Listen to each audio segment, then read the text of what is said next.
Kifo cha kiongozi mkubwa wa kisiasa na kielelezo cha upinzani wa Kenya, Raila Odinga, kimeanza kuonyesha alama za kupanua tambara la chama cha ODM, huku hatima ya chama hicho ikiashiria hatari ya mgawanyiko mkubwa.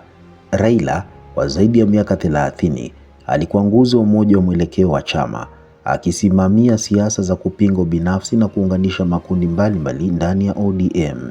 Kutokuwepo kwake kunachukua nafasi isiyo na mbadala rahisi na kutishia kuibua migawanyiko iliyofichika kwa muda mrefu.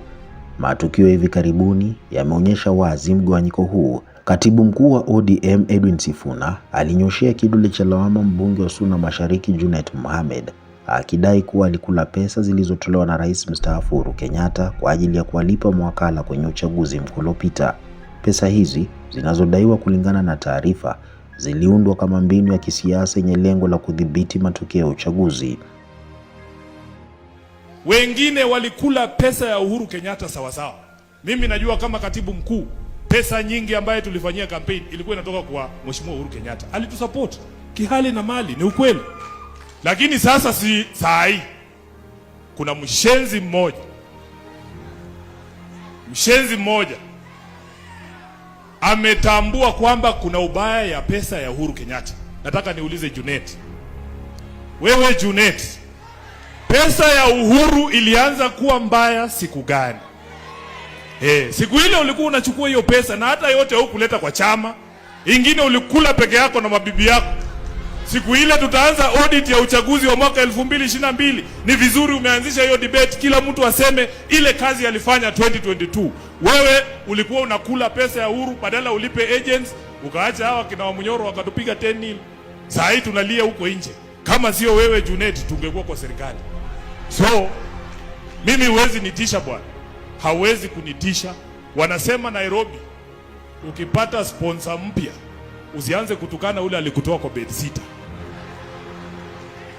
Mgawanyiko huu ndani ya ODM unaonyesha jinsi misukosuko ya kisiasa na madai ya ufisadi inavyoweza kuharibu mmoja wa chama, wakati mgombea wake mkuu amekosa kiongozi wa kisiasa wa kuziunganisha pande mbalimbali.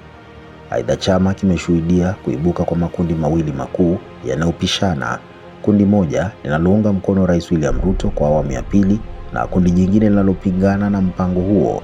Mgawanyiko huu unaonyesha mapambano ya ndani, ambapo hoja za kisiasa zinachanganyika na malumbano ya kimaadili na kibinafsi. Kinaya ni kwamba makundi haya mawili yanadai kwamba kauli na mwelekeo wa Raila Odinga yaliwaacha ama yaliruhusu baadhi ya wanachama kuunga upande mmoja, kauli ambayo sasa inachukuliwa kwa tafsiri tofauti kutokana na kifo chake. Hii inazidisha mgawanyiko wa kiakili na kisiasa ndani ya chama na kuacha maswali mengi kuhusu uongozi na mwelekeo wa ODM. Athari zake ni dhahiri. Chama ambacho kilikuwa kielelezo cha umoja wa upinzani sasa kinakabiliwa na hatari ya kuharibika kwa mgawanyiko wa ndani, kupoteza ufanisi wa kisiasa na kudhoofika kwa nafasi yake kwenye siasa za kitaifa. Na wewe Mheshimiwa Oparanya, nataka nikuulize ndugu yangu, wewe ni waziri, na nataka nimuulize Mheshimiwa William Ruto, huyu waziri wako kama anataka ukuwe na tamu mbili, ni akuje waongee na baraza, na ile negotiation ikifanywa haitakuwa negotiation ya viti peke yake. Hauwezi copy paste baba, huwezi copy paste the greatest leader Kenya has ever seen. Atunabadilisha na huyu ati sasa tuko na baba. No, haiwezi kuwa hivyo. Migawanyiko hii, ikiwa haitosimamiwa kwa busara, inaweza kusababisha ODM kupunguza nguvu zake au hata kupoteza uelewa wake wa kisiasa kwa wananchi. Hakuna siku baba aliwahi let anybody atoke kwenye hii chama. Wanaongea sana, na tukiuliza maswali wanasema tutoke kwenye chama. Tukitoka watabaki na nani kwenye hii chama?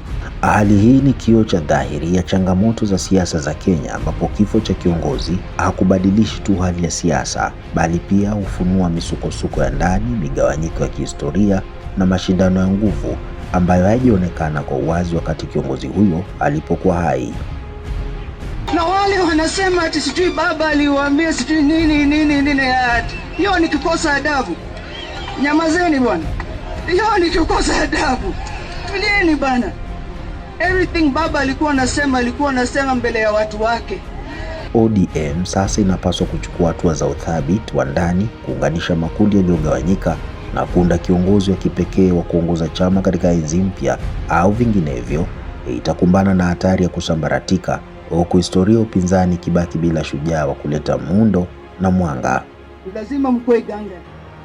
Hakikisha kwamba hiyo ID uko nayo, kile document iko sawa sawa. Hakikisha kwamba uko na voters card. Kwa hivi karibuni, kwanza tuko na uchaguzi wa Nairobi. Ya pili tuende hii NDC. Na kwenye hii NDC mambo itakuwa noma. Mko tayari? Mko tayari? Wangapi wako tayari? Leo naleta greetings kutoka mandugu zangu Babu Owino,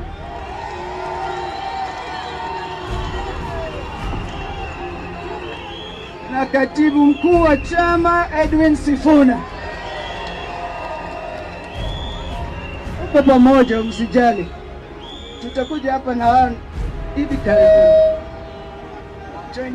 Sawa sawa, asanteni sana.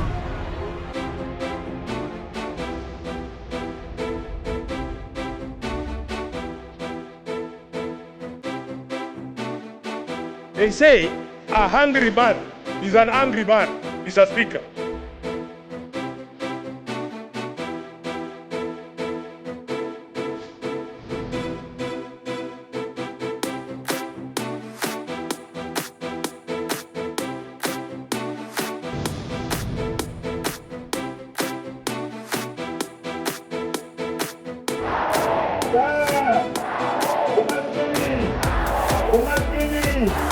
Umaskini